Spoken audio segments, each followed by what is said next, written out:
বাংলাদেশের গভর্নমেন্টকে আমি বিনীত অনুরোধ জানাবো, শ্রম মন্ত্রণালয়কে অনুরোধ জানাবো, এয়ারপোর্ট অথরিটিকে অনুরোধ জানাবো, আমার শ্রমজীবী ভাইদের সাথে ভালো আচরণ করুন। বিশেষ করে যতগুলো দূতাবাস আছে, আমার শ্রমজীবী ভাইদের যে কোনো কাজকে অগ্রাধিকার ভিত্তিতে আপনারা সার্ভিস দিন।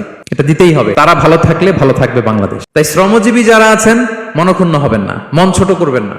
You are the superhero.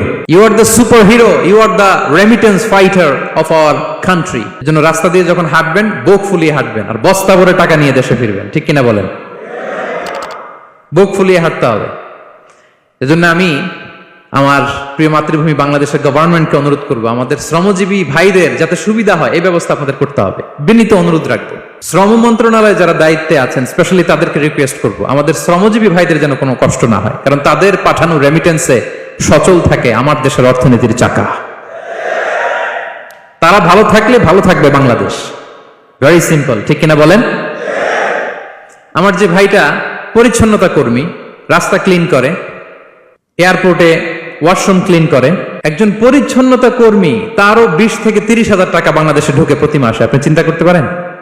হ্যাঁ, 6টা মাস যদি রেমিটেন্স বন্ধ হয়, শ্রীলঙ্কার চেয়েও খারাপ অবস্থা বাংলাদেশে চলে যাবে। Just only 6 months. ভয়ঙ্কর অবস্থা হবে বাংলাদেশের। এটা আল্লাহর পক্ষ থেকে একটা স্পেশাল রাহমা, মার্সি এন্ড ব্লেসিংস, যে আমাদের রিজিকের তাগিদায় সারা বিশ্বে যে কাজ করতে হয়, আমরা কাজ করি আর দেশে টাকা পাঠাই, আর সচল থাকে আমার দেশের অর্থনীতির চাকা। আলহামদুলিল্লাহ পড়েন। সো বাংলাদেশের গভর্নমেন্টকে আমি বিনীত অনুরোধ জানাবো, শ্রম মন্ত্রণালয়কে অনুরোধ জানাবো, এয়ারপোর্ট অথরিটিকে অনুরোধ জানাবো, আমার শ্রমজীবী ভাইদের সাথে ভালো আচরণ করুন, তাদের সাথে কোঅপারেট করুন। বিশেষ করে যতগুলো দূতাবাস আছে সারা বিশ্বে, বাংলাদেশের যে মিশনগুলো, দূতাবাসগুলো, আমার শ্রমজীবী ভাইদের যে কোনো কাজকে অগ্রাধিকার ভিত্তিতে আপনারা সার্ভিস দিন। এটা দিতেই হবে। ঠিক কিনা বলেন?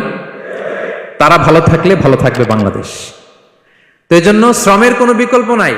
নিজ হাতে উপার্জিত অর্থ, নিজ হাতে উপার্জিত কামাই, এটা শ্রেষ্ঠ কামাই। তো আলহামদুলিল্লাহ আজকের অডিয়েন্সের মধ্যে শ্রমজীবী ভাইয়েরা বেশি। আলহামদুলিল্লাহ পড়েন।